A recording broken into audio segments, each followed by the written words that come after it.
How to defend yourself when the world has ended. Every gun is empty, every blade is rusted, and you're standing in a dead street with nothing but your fists and a very bad feeling. No worries, your skeleton is a crowbar, your joints are levers, and your brain, that's the trigger. Welcome to Biomechanics, the science of turning meat into a weapon. The grid's dead, law enforcement gone. You're scavenging a collapsed pharmacy when you hear boots behind you, heavy, confident, someone who thinks you're easy prey. You've got no knife, no gun, no bat, just you, your body, and about 3 seconds to decide if you're predator or lunch. Here's the truth. Humans are apex predators. We just got soft. But your body, still designed to break things. You just need to remember how. Let's talk survival combat. No dojo, no honor, just physics, pain, and walking away alive. First, forget everything you think you know about fighting. This isn't a movie. There's no soundtrack, no slow motion, just adrenaline, chaos, and the cold fact that your attacker has about 60 pounds on you and zero empathy. Good news, your body is already a weapon. You just don't know how to aim it. Your skeleton? That's your frame. 206 bones, most of them hard enough to crack a skull if you know the angles. Your elbows are hammers, your knees are battering rams. Your forehead is denser than your fist and built to survive impact. That's not poetry, that's evolution. Your muscles are springs. They store kinetic energy and release it in bursts. A punch isn't just your arm moving. It's your legs driving force through your hips, up your spine, into your shoulder, and out through your knuckles. That's a kinetic chain. Break one link, and you're just flailing. Connect them all, and you're a wrecking ball. And your brain, that's the targeting system. It calculates distance, timing, and threat level faster than you can think. Problem is, most people panic. Panic breaks the chain. Survival combat is about staying cold while everything around you burns. You don't have time for a fair fight. Fair fights are for people with backup. You're alone. So you go for the off switches. The human body has structural weak points, places where bone meets soft tissue, where nerves cluster, where one good hit ends the conversation. Eyes, soft, vulnerable, no muscle protecting them. A thumb to the eye socket isn't about blinding someone, it's about triggering an involuntary shutdown. The brain panics, vision goes dark. They stop thinking about you and start thinking about their survival. You use that 2-second window to run or finish it. Throat. The trachea is a soft tube held up by cartilage rings. A sharp strike collapses it. They can't breathe, can't scream, can't chase you. Use the edge of your hand, not your fist. Fists dounce, edges cut. Knees. Joints only bend one way. Hit them from the side and the ligaments tear. ACL, MCL, meniscus, all gone. They drop. You move. Groin. Nerve dense, low hanging. A kick there isn't about pain. It's about nausea and shock. The vagus nerve fires. Blood pressure drops. They fold. You don't wait to see if they get up. Base of the skull, where the spine meets the brainstem. A hammer fist there scrambles their nervous system. They go limp. This is last resort. This is when it's you or them, and there's no third option. You're not trying to win a fight. You're trying to create an exit. Let's talk biomechanics of a strike. How to hit without breaking yourself. Here's the problem. Most people throw a punch and break their own hand because they don't understand structure. Your hand has 27 bones. Most of them are tiny, fragile, not designed for impact. If you punch with your ring finger and pinky knuckles, you fracture your metacarpals. Congratulations, you just disarmed yourself. Instead, you punch with your index and middle knuckles. Those align with the 2 forearm bones, the radius and ulna. That's a straight load path. Force travels from your fist, through your wrist, up your arm, and into your shoulder. No weak points, no breaks. Think of it like a spear. If the shaft is bent, the tip doesn't penetrate. Your arm is the shaft. Keep it straight or the energy scatters into your joints instead of their skull. Pro tip: Make a fist right now and look at your knuckles. If your index and middle knuckles aren't the highest points, you're doing it wrong. Adjust before it matters. Keep your wrist straight. If it bends, the force dumps into the joint. Sprain, fracture, a useless hand. Tuck your thumb outside your fingers. Put it inside and you break it on impact. Simple as that. Now the body mechanics. It starts with your feet, shoulder width apart, knees slightly bent. You're a coiled spring. When you throw the punch, you push off your back foot. That force travels up your leg, rotates your hips, twists your torso, and drives through your shoulder. Your arm is just the delivery system. The real power comes from the ground. And you aim through the target, not at it, through it. You're not trying to touch their face. You're trying to hit the back of their skull from the front. That's follow-through. That's commitment. That's the difference between a slap and a knockout. Finally, breathe out on impact. A sharp exhale. It tightens your core, stabilizes your spine, and keeps you from getting winded if they hit you back, which they will, because this is chaos, not choreography. Now for defense, how not to get hit. Offense is easy. Defense is survival.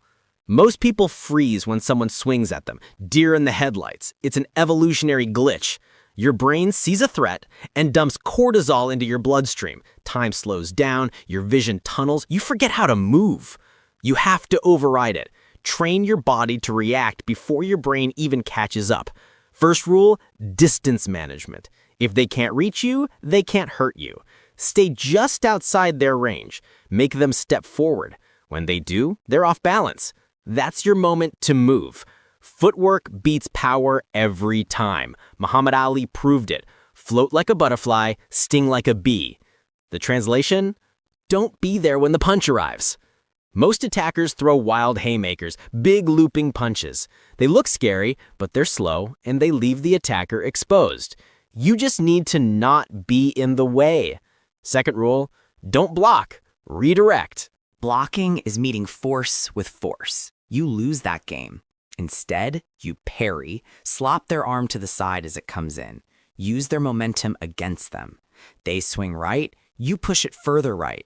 Now their body is open, their ribs, their neck, their knee. You exploit that gap. Third rule, move your head. It sounds obvious, but almost no one does it. Your head is the primary target. It's where your brain lives. If that gets rattled, you're done. So you slip, you duck, you weave. Make them miss by inches. Every missed punch is wasted energy. They get tired, you stay sharp. Fourth rule, stay low. A lower center of gravity means better balance. You're harder to knock down. It's easier to shoot for their legs if you need to take them to the ground. And on the ground, size matters less, leverage matters more. And if they do grab you, don't pull away. That's your first instinct, and it's wrong. Pulling just tightens their grip. Instead, you attack the weak point of the grab, the thumb. It's the weakest part of their hand. Peel it back, twist, break it if you have to. The grip fails, you're free. Let's continue with ground survival. When you're down, but not out. Picture it. You're on the ground, worst case scenario. They're on top of you, heavier, stronger, angrier. Your first instinct is to freeze, to think it's over. It's not. Don't panic. The ground is just another battlefield, and you have advantages they don't expect. Your legs are stronger than their arms. That is a biological fact. Your quads and your glutes, the biggest muscles in your body, generate exponentially more force than their biceps and shoulders. So you're going to use that. Let's talk specifics. If they're in your guard, that means they're between your legs, you actually control their posture. Keep your knees clamped tight to their ribs, like a vice. Your hands go on their neck or their collar. The moment they try to posture up to punch, you sweep them, hook your leg behind theirs, and bridge your hips up and over, forcefully. They roll, just like that. You're on top. This isn't magic. The bridge and roll is pure physics. You're creating a fulcrum with your shoulder and using the explosive power of your hips as the lever. Their weight becomes their weakness. See, the heavier they are, the harder they fall. But listen close, because this next part is the most important thing you'll hear. You don't stay on top to fight. The moment you have space, you scramble to your feet and you run. The ground is where people die. Get vertical. Get gone. Okay, scenario 2. They mount you. They're sitting on your chest. Don't try to bench press them off. You'll just gas yourself out in seconds. It's what they expect. Instead, you trap one of their arms. Isolate it. Hug it tight to your chest so they can't pull it out. Now, trap their leg on that same side with your own. Then, bridge your hips hard to that one side. They tip over, you roll with them. Now, you're in their guard. And what do you do now? You run. But what if they're behind you, choking you? You've got seconds, literally. First, tuck your chin, protects your trachea. Grab their choking arm with both of your hands, pull down to create a little space. Turn your head to the side where their elbow is bent. That creates a gap for air. This is the moment for brutal efficiency. You bite, you claw, you dig your fingers into their eyes. There is no referees here. There are no rules. There is just survival. And if you can't escape that choke, you go for the soft targets. Groin, eyes, throat, ears. You rip, you gouge, you make them regret every single decision that led to this moment. But knowing all these moves is useless if your own body shuts you down.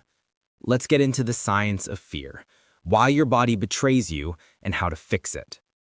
Here's the thing no one tells you. Your body is designed to run, not fight. When you're in real danger, your sympathetic nervous system kicks in. Fight or flight. Your heart rate spikes. Blood dumps into your legs preparing to sprint. Your fine motor skills completely disappear. Your hands shake. Your vision narrows into a tiny tunnel. You can't think straight. That's adrenaline. It's incredibly useful if you're running from a bear. It's a nightmare if you're trying to execute a precise move. Your brain is screaming commands, but your hands feel like they belong to someone else. So you train. You drill the basics until they're completely automatic. It's muscle memory. Your body moves before your brain even has time to panic. And you practice breathing. Deep. Controlled. This is a hack. It tricks your nervous system into thinking you're calm.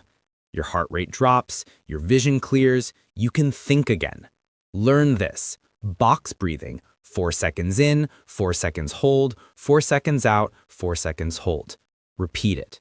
It's what Navy SEALs use before a mission. It works in a firefight. It'll work in a fistfight. That simple action sends a signal straight to your ancient lizard brain. It tells it, I am in control here. Your body doesn't know the difference between real danger and imagined danger. So you train in high-stress scenarios. Loud noises, chaos, surprise attacks. You inoculate yourself against panic. And finally, you accept the fear. It's not going away. It's part of the system. You just don't let it drive. You acknowledge it, you nod to it, and then you use it. Fear sharpens your focus. It makes you faster, stronger. You just have to stay cold inside the fire.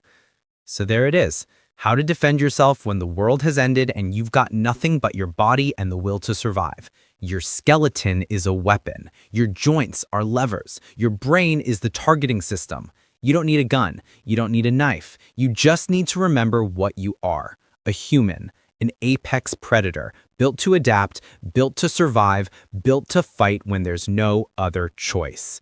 The world ended. You didn't. Now go make sure it stays that way.